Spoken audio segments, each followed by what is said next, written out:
everyone, and welcome to Marketing Automation Made Simple. My name is Giovanna and I'm the founder of bumperleads.com. Thank you for tuning in to this episode. I was actually inspired to record this a very quick episode after speaking to a client who has decided to completely ignore the changes that are coming in as of February of next year that are going to affect all of your email marketing efforts, especially sales. So if you like to sell using emails, if you're a coach or a consultant or an e-commerce business and you rely on emails to sell, which is still the best channel to achieve good sales, I would say that you really want to pay attention to what is coming down the pipeline. And I know that it's been quite an exciting time in 2023 of this year that technology has advanced so rapidly. We have seen AI come in and take over and pretty much become embedded in all of our tools that we are used to using. So I know that email marketing is a very traditional channel for a lot of people. I know we have social media and everything else, but still emails are very, very important when it comes to your business. And what is going to happen as of February of 2024 is that if you are somebody who regularly sends newsletters, Google and Yahoo are kind of like the biggest players in the marketplace in this email game. They're going to make some big changes that will require you to authenticate your email domain. And so one of my clients that I just spoke to and I told them about this, they just kind of said, oh, yeah, I'll do it when the time comes, when it's the last minute. And I feel like maybe it's because it sounds very techy, because what we're talking about here is email authentication protocols that you have to update.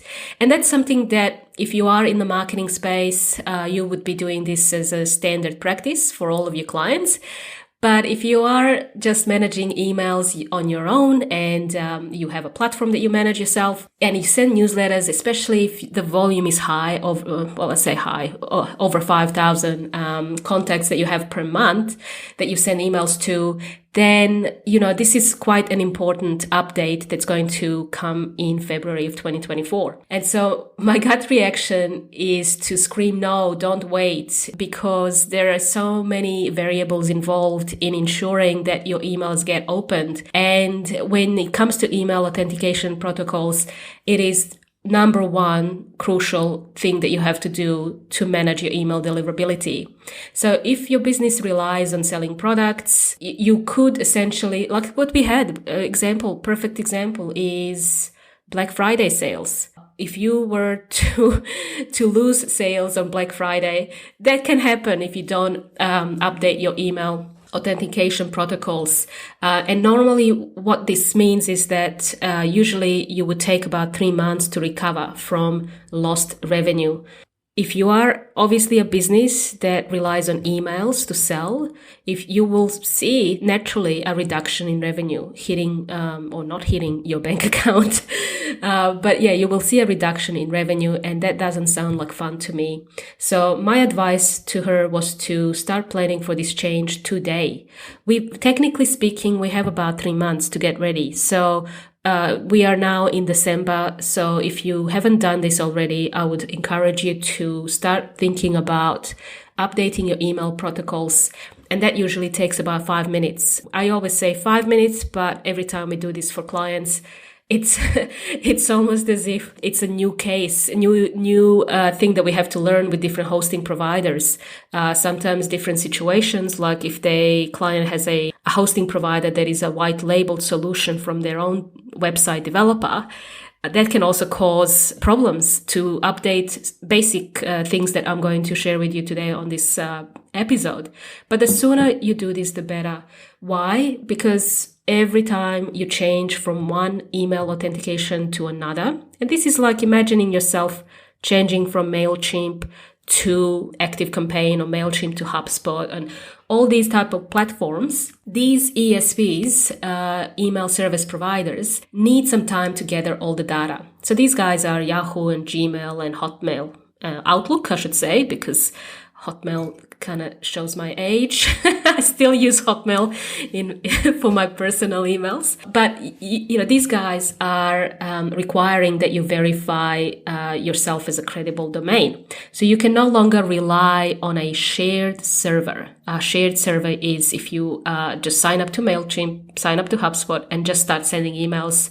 That is actually you using their shared servers to send the emails. So what you need to do is start thinking about removing yourself from that and actually changing it in the back end of your domain name hosting or whoever is hosting your emails. And I had some clients say, is this the same as my Microsoft Exchange emails that I get? Not necessarily. If you are unsure what you have set up, it's best to go and speak to your developer, somebody who manages your emails. If you've set up Outlook Exchange, and somebody else has done that for you, it's best to go and ask them to do this step, which is very important. So if you are planning to do some work over the holiday season, this could be one of those tasks that you can add to your to-do list. But what we need to do is we need to update things like SPF, DKIM, and DMARC authentications. So SPF stands for Sender Policy Framework. Sender Policy Framework is a list of approved senders for your domain, as in your company name. So in our case, it's bumperleads.com. It tells your recipients inbound email servers, in this case, Gmail, Yahoo Mail, because they are really the big players in this market, which outbound servers are actually allowed to send emails on your behalf, helping to prevent your emails from being marked as suspicious. So I have recently noticed that, and I'm pretty sure most of you guys have also noticed that as AI has come in, a lot of emails I'm getting en masse being sent and delivered into the inbox are spam emails. And these spam emails are coming from email addresses like gmail.com. And so if you have an mass email communication that you send and it's coming from gmail.com, basically it's a big no. This is what Gmail and Yahoo are trying to prevent. They're actually trying to reduce spam. So it's like another additional spam filter update. So we need to start preventing that, and we need to stop sending emails that come from these gmail.com or yahoo.com type of email addresses. The other thing you have to set up is something called Domain Keys Identified Mail, which is DKIM. And DKIM adds an extra layer of security. It attaches a private digital signature to each email, confirming that it was sent by your domain. So if the signature does not match with the public record they have, or if the message has been tampered with, the email will be more likely to be marked as spam. So that's a very important. So the minimum that we would recommend is setting up SPF and DKIM. However, Gmail and Yahoo are now saying you have to do the third step, which is DMARC. And this stands for Domain-Based Message Authentication, Reporting, and Conformance. Now, DMARC is the most secure form of email authentication. It guides Gmail, Yahoo Mail servers on how to handle emails that fail the first two authentications, the SPF and DKIM checks. So for example, whether to reject or quarantine them in the spam folder. So to do this, you'll need to publish a DMARC record for your domain. This will help to ensure that your legitimate emails reach their destination while protecting against spoofing. Spoofing just means someone is pretending to be you. And this has happened a few times, especially if you have your email addresses all around the website and everywhere else around the world. So it's also important to make sure that you don't use email addresses, like I said, at gmail.com or any email address that starts with your name or at yahoo.com to send bulk emails. So this will definitely be marked as spam. Now, the other big change that is coming for these guys and what they want to ensure is to be compliant with all these privacy regulations and different, GDPR, etc., different rules that are coming in, and to tighten some of the, lack of compliance that exists with some of these businesses who don't really pay attention to these problems, which is actually unsubscribe. You'll you'll be amazed that some clever marketers and what they come up with in order to hide the unsubscribe function. So these changes that are going to be coming in is that you must ensure that you have a one-click unsubscribe. You probably don't have to worry about that. I think this is mostly for the email marketing providers like MailChimp, ActiveCampaign, and HubSpot. These guys will have to ensure that as soon as somebody clicks on unsubscribe in your email, then you're immediately unsubscribe automatically. You don't even go, please, can you confirm, is this a mistake? Check this box and now click another button. No, this is going to be something that Gmail and Yahoo are going to start making as mandatory for all of their recipients' inboxes. And you will also have noticed that, this is something that was introduced, now we're going 5 years ago, where the unsubscribe option for Gmail was introduced on every email. Every marketing email comes with a default unsubscribe at the top of the email sender. And this is a Google's introduction change that they made. And then obviously when they make a big change, everyone else will follow. If you use the mail to method for generating your list, unsubscribe method, you'll need to make sure that the unsubscribe requests that you get emailed to you are honored. You should also add a prominent unsubscribe link in the message body. Now, the other thing about unsubscribe that's going to change is the process of how unsubscribe requests are handled. Although the current spam requirements allow for up to 10 days to process unsubscribe requests, and GDPR even longer than 30 days. That's what the regulation states. Gmail will go above and beyond and will now require these to be processed in a maximum of 2 days. That means that ESPs now have a much shorter time frame to update their suppression lists, although many do this automatically anyway. So if you are processing unsubscribes manually, for example, from your list unsubscribe header, you'll also have just a narrow window to do this. So as I said, this is something that MailChimps and HubSpots and ActiveCampaign will need to ensure that happens. So you don't have to worry about that. But what you do need to worry about is keeping your spam complaint rates below 0.3%. So spam complaint rates measure the percentage of recipients who have marked your email as spam or unwanted. Gmail and Yahoo Mail's new changes will penalize those with spam rates over 0.3%, negatively impacting your sender reputation and deliverability and causing your emails to land in recipients' spam folders or even get blocked. You can track your spam complaint rates using third-party tools like Gmail Postmaster tools. Many email marketing platforms will also provide their own metrics. They'll give you a green tick or change these words in the email if it doesn't meet your regulations, etc. So in your reports, if you send campaigns, newsletters, you can also check spam complaint rates in those reports as well. To keep spam rates low, it all comes down to following best practices. Again, this is something that we tell all of our clients. We practice permission-based marketing.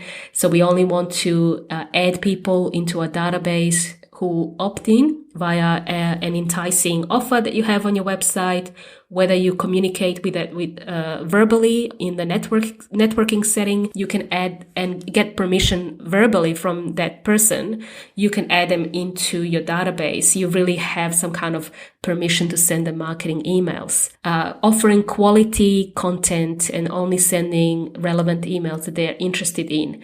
This is where I think segmentation will become even more critical because we've been talking about segmentation in a few different episodes. Segmentation is something that a lot of these email providers are already talking about as their big, unique selling proposition. So how, let's say, Klaviyo does segmentation versus the levels of segmentation you can get with HubSpot or ActiveCampaign can also be different.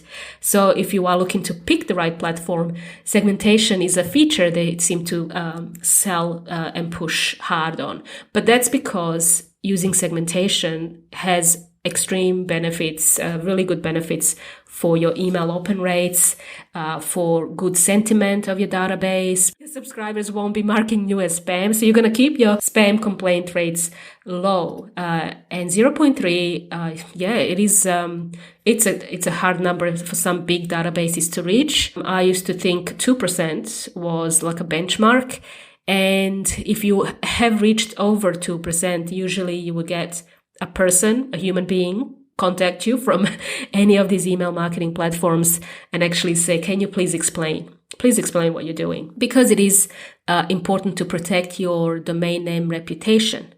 Now, if you're worried about the domain, which is a domain name reputation, which is really a big factor of your business, it's an asset of your business. If you destroy that reputation in your business, you have to go and buy another domain name. So if, let's say, bumperlist.com, I would have to go and register another domain name just so I can continue to have my online presence. So this is a crucial risk, and you really need to think about how to protect that. Sometimes you can set up subdomains for these specific purposes. So that's something that a lot of these platforms are now offering as part of standard product offering. Sometimes I think Klaviyo was the only product that I know, a platform that had this kind of subdomain set up as a standard feature for all of their, whether you're on a free plan or a paid plan. Now, with ActiveCampaign or other platforms, sometimes they have used this feature as an upgrade. You know, it's something to go, oh, you want to reach more people, you have to pay more to do that. So you had to be almost on an enterprise level in order to enjoy these subdomain type of domain name reputation sending requirements. But now this is all going to change. This is all going to now revolutionize the email marketing, which hasn't really been. It's always been changing, as we know, but these sending requirements haven't been updated in a very long time. So it's really just something that a lot of people have known. If you're in the space, you would have known that this is coming. But I'm talking to clients who don't really sit there and read these types of things, and they're going to be surprised come Feb, March, when they start seeing low open rates, no sales. They'll be knocking on your door and going, what's happening here? How can I get back to my, what happened? This platform sucks. They usually blame the platform when things go wrong like that. But usually, you would have to explain to them that this type of thing that I've just explained on this call is very important to set up. So once you actually do this for them and you set it up, it may take about 3 months for them to recover what they've lost originally.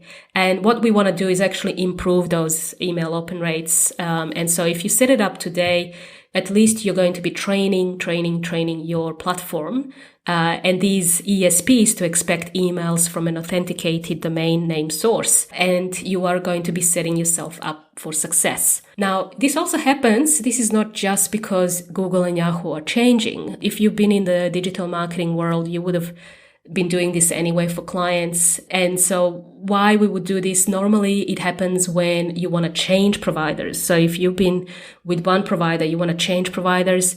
This is also important to know that once you start changing platforms, because you're managing your own domain name reputation, it actually becomes easier to change. You don't have to go and retrain your Gmails and Yahoos to expect emails from MailChimp, because they don't care if it comes from MailChimp. They don't care if it comes from ActiveCampaign. All they care about is it still coming from your domain name? And so that could be like a positive if you are in that position. But I don't recommend you just change willy-nilly, that your platform is there to serve you and you would have invested a lot of time and effort into setting up the right systems in place. So it's not about changing, but it's about keeping and maintaining what you currently have for next year. But if you really want to do better, you should really think about improving your email marketing practices and starting to see, and part of your marketing plan could be, how can we improve email open rates? And this is one of the big things you can do now, and easy things. As I said, it should take 5 minutes.